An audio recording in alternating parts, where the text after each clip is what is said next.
గృహజ్యోతి పథకానికి సంబంధించి రాష్ట్ర వ్యాప్తంగా టీఎస్ఎస్పీడీసీఎల్ టీఎస్ఎన్పీడీసీఎల్ అధికారులు అయితే ఇంటింటికి సిబ్బందిని పంపించి వారు వివరాలను అయితే సేకరిస్తూ ఉన్నారు.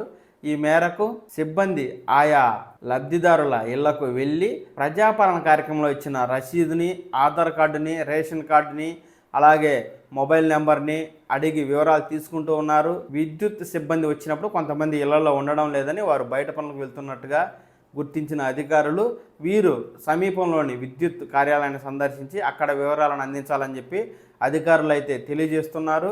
ఈ మేరకు ఈ గృహజ్యోతి పథకానికి రాష్ట్ర ప్రభుత్వం నిధులను కేటాయించగా ఫిబ్రవరి 15వ తేదీ నాటికి వివరాలు సేకరించాలని ప్రభుత్వం లక్ష్యంగా పెట్టుకుంది. ఈ మేరకు ఆ సమయం ఏమాత్రం సరిపోయే అవకాశం లేనట్టు తెలుస్తుంది. ఈ మేరకు సమయాన్ని పొడిగించే అవకాశాలు ఉన్నాయి.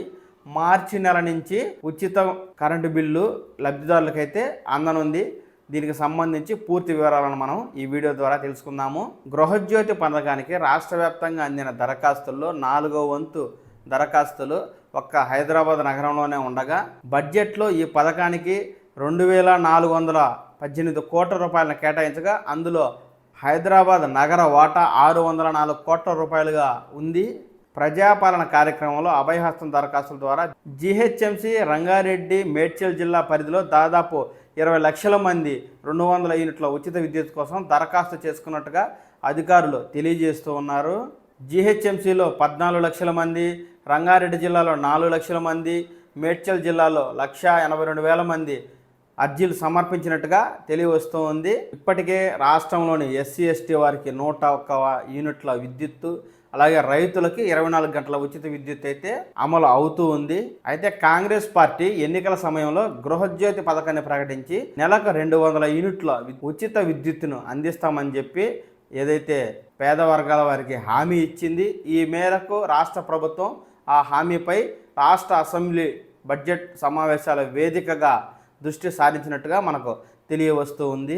అందుకు అనుగుణంగా బడ్జెట్లో గృహజ్యోతి పథకానికి 2,418 కోట్ల రూపాయల నిధులనైతే కేటాయించడం జరిగింది. మొత్తం రాష్ట్ర వ్యాప్తంగా విద్యుత్ రంగానికి అయితే నిధులను 16,800 కోట్ల రూపాయలను రాష్ట్ర ప్రభుత్వం కేటాయించింది. గత ప్రభుత్వ హయాంలో ఈ బడ్జెట్ 11,000 కోట్లుగా ఉండగా ప్రస్తుత కాంగ్రెస్ ప్రభుత్వం దాదాపుగా 5,000 కోట్ల రూపాయల బడ్జెట్ని పెంచి నిధులు కేటాయించడం విశేషం. ప్రస్తుతం రాయితీ పద్దు కింద విద్యుత్ పంపిణీ సంస్థలకు నెలకు 958 కోట్ల రూపాయల చొప్పున రాష్ట్ర ప్రభుత్వం నిధులను విడుదల చేస్తూ ఉంది.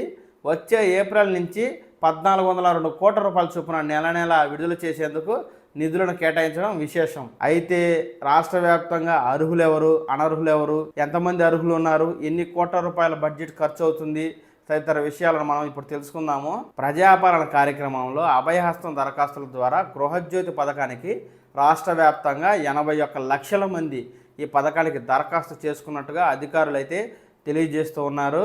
అయితే గత 10 ఏళ్లుగా కొత్త రేషన్ కార్డు పొందని వారు కూడా పెద్ద సంఖ్యలోనే ఉన్నారు. అందువలన రాష్ట్ర వ్యాప్తంగా 200 యూనిట్ల లోపే విద్యుత్తును వినియోగిస్తున్నటువంటి వారు రాష్ట్రంలో 90 లక్షల మందికి పైగా ఉన్నట్టు తెలుస్తూ ఉంది. అయితే రాష్ట్ర ప్రభుత్వం మాత్రం ప్రస్తుతం వీరిలో రేషన్ కార్డు, ఆధార్ కార్డుకు ఫోన్ నెంబర్ లింక్ అయి ఉన్నవారిని గుర్తించి వారిని అర్హులుగా చేర్చి ఈ ఉచిత విద్యుత్తునైతే ప్రస్తుతం అందించనుంది. మార్చి నెలకు సంబంధించి 200 యూనిట్ల ఉచిత విద్యుత్ బిల్లు వచ్చిన తర్వాత ఎంతమంది అర్హులు ఉన్నారు, ఎంతమంది అనర్హులు ఉన్నారు తదితర విషయాలు పూర్తిగా వెల్లడి కానున్నాయి. అప్పటి వరకు ప్రస్తుతం బడ్జెట్లో కేటాయించిన 2,400 కోట్ల రూపాయల నిధులనైతే ఈ పథకానికి వినియోగిస్తారు. పూర్తి వివరాలను ప్రభుత్వ అధికారులు తెలుసుకున్న తర్వాత ఈ పథకానికి ఏ మేరకు నిధులు ఖర్చు అవుతాయో తెలుసుకుని ఆ మేరకు నిధులనైతే ముందు విడుదల చేసి ఈ పథకాన్ని దిగ్విజయంగా అమలు చేయడానికైతే రాష్ట్ర ప్రభుత్వం ప్రయత్నిస్తూ ఉంది. ఏది ఏమైనా ఫిబ్రవరి నెలకు సంబంధించి మార్చి నెలలో వినియోగదారులకు 200 యూనిట్ల వరకు ఉచితంగా బిల్లు అయితే వస్తుంది. ఆ పై వినియోగించిన వారికి బిల్లు కట్టాల్సి ఉంటుంది. ఈ పథకానికి లబ్ధిదారుల నుంచి ఫిబ్రవరి 15వ తేదీ వరకు వివరాలను సేకరించాలని లక్ష్యంగా పెట్టుకున్నప్పటికీ ఆ సమయం సరిపోయే అవకాశం లేదు. ఇది 20-25వ తేదీ వరకు కూడా కొనసాగే అవకాశాలు ఉన్నట్టుగా తెలుస్తుంది.